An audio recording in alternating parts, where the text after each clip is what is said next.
अगर आपके पास है मोबाइल का चार्जर तो जाके चेक करो तो आपको कई सारे सिंबल्स नज़र आएंगे। Square symbol, home symbol, B symbol, dustbin symbol. आखिर इन सिंबल्स का काम क्या होता है, क्या आप लोग जानते हैं?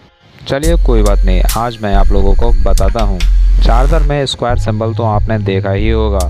इस सिंबल का मतलब है कि आपकी जो डेटा केबल है वो इलेक्ट्रिक शॉक नहीं देती है, यानी कि कोई भी वायर अगर बाहर भी निकल आता है तो हमें उससे करंट नहीं लगेगा। आपने कई चार्जर ऐसे देखे होंगे, वायर बाहर निकल आने पर हमें करंट महसूस होता है, परंतु इन चार्जरों में ऐसा नहीं होता। ये एकदम सेफ बनाए जाते हैं। दूसरा होता है होम सिंबल। इसका मतलब है कि हम अपने चार्जर को अपने घर पर ही इस्तेमाल कर सकते हैं, ना कि बाहर, जैसे कि धूप में, और इलेक्ट्रिक पोल से आने वाली बिजली से हम डायरेक्ट नहीं चला सकते। अगर हम ऐसा करेंगे तो हमें चार्जर में आग लगने की प्रक्रिया हो सकती है या फिर चार्जर फट भी सकता है। तीसरा होता है बी सिंबल। ये आखिर बी नहीं है, रोमन गिनती का 5 है। अगर आपको रोमन गिनती आती होगी तो आप ज़रूर समझ गए होंगे। यह सिंबल यह दर्शाता है कि आपका जो भी चार्जर है वो किस लेवल का है। चार्जर पे आपने 3 या फिर 4 देखा हो, जिसमें से 5 स्टैंडर्ड लेवल का चार्जर माना जाता है, इसीलिए हमारे चार्जर पर 5 बना होता है।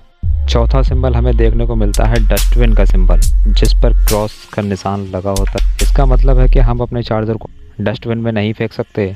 चार्जर के ख़राब हो जाने पर हमें वो चार्जर कंपनी को वापस कर देना चाहिए, परंतु ऐसा नहीं होता। हमारे पास इतना समय नहीं होता कि हम अपने चार्जर को कंपनी को वापस कर सकें, इसलिए चार्जर ख़राब होने पर हम कूड़ेदान में या कहीं भी फेंक देते हैं।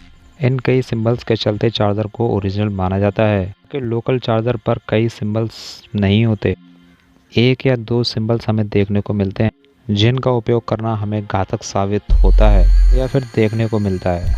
कई बार लोकल चार्जर को प्लग में लगाते ही ब्लास्ट हो जाता है या फिर एक साउंड की आवाज़ आती है।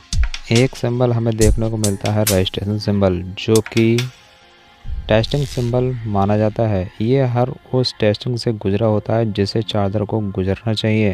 कंपनी हर टेस्टिंग करने के बाद ही चार्जर को लॉन्च करती है और हम चार्जर को यूज कर पाते हैं। जानकारी सही लगी हो तो चैनल को सब्सक्राइब कर दें एंड बेल आइकन का घंटा ज़रूर दबा दें और अपने दोस्तों को शेयर कीजिएगा। अपना कमेंट बॉक्स में लिख सकते हैं।